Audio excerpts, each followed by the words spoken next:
Mən Muhammed Vəzzav Yunusoğlu, Mərdən rayonunda, Qaradağlı kəndə məskunlaşdım. Bugünkü çıxış etməkdə məqsədim bəzi sosial şəbəkələrdə çıxış edənə baxsan ki, nə tələb etdiklərini də bilmirəm.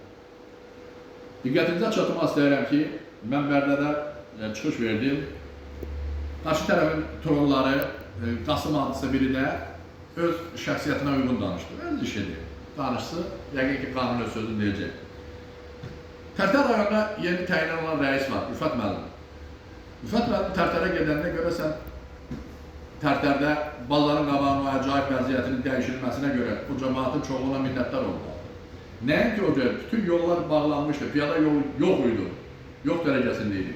Narkotiklə ciddi mübarizə aparılır. Özü irəliləyiş deyil. Kimsə kimi örgədir, bu rəisdən yaz, bu rəisdən deyil, ya başçıdan yaz, prokurordan yaz. Qardaş, mən bir dəfə baxmışam, Yusuf adlı bir nəfər gedir xəstəxanaya, xəstəxanada niyə getdiyim bu adam deyə bilmir. Niyə getdiyim fikrini cəmləşdirə bilmir. Həkim gedir 20 manatı, səndən 20 manatı nə istəyirdi? Hüquq mühafizə orqanları var, həqiqətsə pul istəyirlərsə, nömrə onu pul götür, ver, susunlar, deyək bərək Allah, sən dövlətə gücür kömək elədin. Veteransan Allah canını sağ eləsin. Mən bütün şəhid ailərini, qazilərimizi, veteranlarımızla qarşısında baş əyirəm. Veteranın başına dönüm, çox gözəl. Amma o demək deyil ki, sən şantajla danışmalısın. Danışır ki, Bərdədən Tərtərə rəis gəlir. Sən regionçuluk salırsan, xəbərin var. Tərtər qabaqki rəis ağırdan edir, Umutluda. O birisi də səhər bir başqasına bir yeri yiyor. O dövlətin siyasətidir, dövlətin işinə qarışmaq ehtiyac da deyil. Siz kim örgədirsə, elə bilən səhv edin.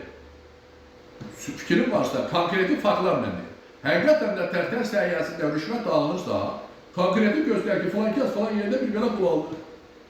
Və tələbin nə olduğunu bilirsin qardaşım, bilmirsən. Ya təzə rəisə deyirsən ki, Tərtərə yeni rəis təyin olunub, tutur basır içəri. Sizin şöbədə işiniz var, siz tutuqdur.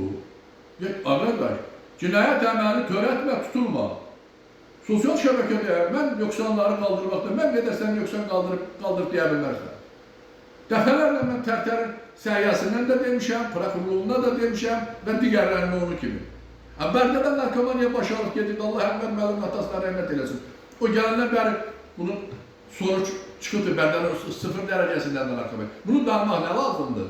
Narkoman tuturlar, əcəb edirlər, yaxşı eləyirlər, düz eləyirlər. Narkomanlar da müdafiə yenilin, narkomanla betərdir, kim olursa olsun. Mən xahiş edirəm, sosial şəbəkələrdə paylaşım edəndə diqqətli olmaq lazımdır. Qadınam sən, qaybıqgah təhqir edirsən. Sən sonra qarsan mənim çox, o təhqirə görə sən töyürlər. Hər bir vətəndaşın özünə görə şəxsiyyəti var. Ona görə də mən kimin barəsində yaxşıya, pisə danışıramsa, onun heç vaxtlarının şəxsiyyətinə toxunmuram və onun şəxsiyyətinə toxunan söz deyərsəm, üzr istəyərəm və istəyirəm. Amma gəl haqla danışaq, reallıqla danışaq. Siz deyirsiniz, Bakıda tuturlar. Bakıda nə tuturlar? Kimi tuturlar? Sənin sözünlə belə çıxıb ki, Azərbaycan polisi şəxşəmatdan deməklə məşğuldur. Ayıbdır. Ayıbdır. Onlar nöqsan, idarə müəssisə olar, orada nöqsan olar. Ancaq mən açıq mənada deyirəm, Tərtər rayonuna yeni təyin edilmiş rəis Rüfət müəllim obyektiv işləyir, Allah qorusun, uğurları bol olsun, narkotiklə və maşının qabağı qaldırılırdı, çay-çuydu, bu var da axı.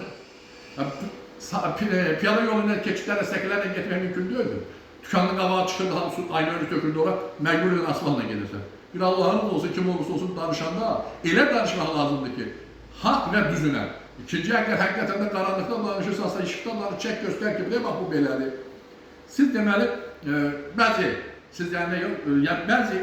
sosial şəbəkə işçiləri o sosialdan çıxış eləyərək qəsdən qərəzli danışırlar. Niyə haqqı danışmırsınız? Niyə düzün danışmırsınız? Niyə faktla demirsiniz ki, məsələn, Tərtər rayonu, ya Bərdə, ya hansı rayonun polis şöbəsi flankəsi haqsız tapardı. Bunu konkretlik danış da. Olmaz ki, yuvarlaq danışırsan. Mən belə başa düşürəm ki, narkomaniyanın qarşısı alınmasının əleyhinəsiz, maşınların qabağının qaldırılmasını, yendirilməsi əleyhinəsiz, səkilərin boşaldırıb, vətəndaşın rahat gəlişinin tam əleyhinəsiz. Ona görə də üzünü tuturam, ölkəmizin prezidenti, hörməti ilə əməli yaşanan, cənab prezidentimiz, əvəz edilməz Dağlı İşlər Naziri, hörməti vilayət müəllim, mən sizə Bərdə rayonuna təyin etdiyiniz rəis Ənvər müəllimə görə və Tərtər rayon polis şöbəsinin yeni təyin olmuş Rüfət müəllimə görə başda siz olmağına cənab prezidentimizə minnətdarlığımı bildirirəm ki, belə kadrlar bizə lazımdır. Belə lazımdır ki, narkotiklə dönməz mübarizə aparırlar. Ən yaralı yerimizdə odur. Allah sizi qorusun, Allah da belə polisi qorusun. Hesab edirəm ki, Azərbaycan polisi 92-93-cü illərdə verdiyi şəhidi, polis sıralarında olan şəhidlər təsəvvür elə dünya qədərdir. Onu unutmaq lazım deyil. Allah polislərimizi qorusun. Hələ bu qədər.